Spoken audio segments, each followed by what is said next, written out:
Hello everyone, and thanks for watching Edupedia World Videos. In this video, I will show you the solutions to the problems in the physics part of paper 1 of the 2015 JEE Advanced question paper. In the next question, we are given two identical uniform disks roll without slipping, starting with different linear speeds, and they end with the same linear speed. So the difference is of course this height. So the speeds would be different if these are different heights, and they would also be different if these initial velocities were different. So those two sort of compensate each other, and the final speeds are the same. So let's just simply start writing the conservation of energy. So half mv squared plus half I omega squared is the kinetic energy of a body that is both having rotational motion and translational motion.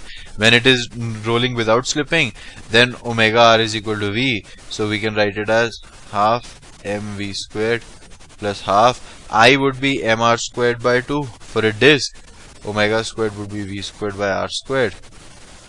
So this gives me half mv squared plus 1/4 of mv squared. So 3 by 4 mv squared. This is the kinetic energy of a disk that is rolling. So if this is final kinetic energy, then the kinetic energy final in both cases will be the same. So that will be equal to, if I write conservation of energy for the first object, half into 3 by 4 into m into v square. V is given to us to be 3, so it is 9. And this is added to 300 because this is the initial kinetic energy, plus there will be some work done by gravity which will be positive. This height is 30, so mgh, it will actually be 300 m. M is the mass of both of them. They are given us to be identical. This will also be equal to 3 by 4 into m into v squared, v2 squared, where v2 is the initial velocity of the second, plus 270 m. Right, because in this case the work done by gravity will be smaller because the height is smaller.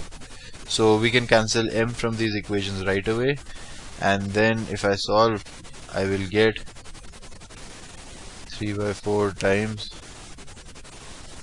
270 minus 300, so v square minus 9 is equal to 30. So v square minus 9 is equal to 40. So you get v is equal to 7. So the answer is that the initial velocity was 7. Let's look at the next question.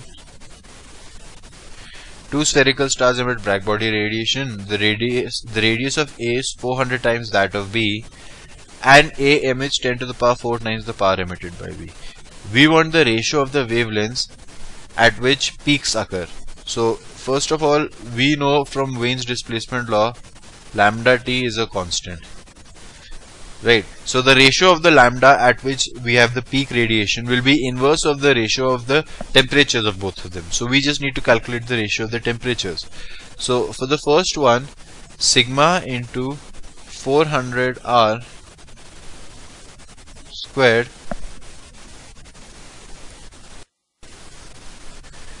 into T1 to the power 4.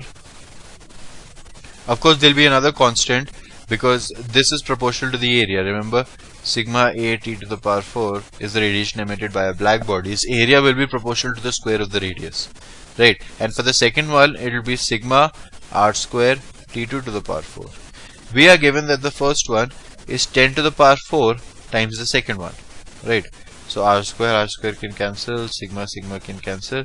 We get t1 by t2 to the power 4 is equal to 1, 2, 3, 4 by 400, which is 25.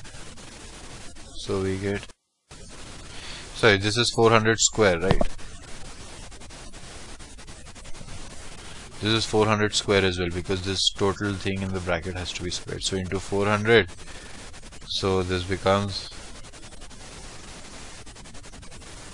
1 by 16, which means T1 by T2 is 1 by 2, which means lambda 1 by lambda 2 is the opposite of this, which is 2. So that is my final answer, because we are asked lambda a by lambda b, lambda 1 by lambda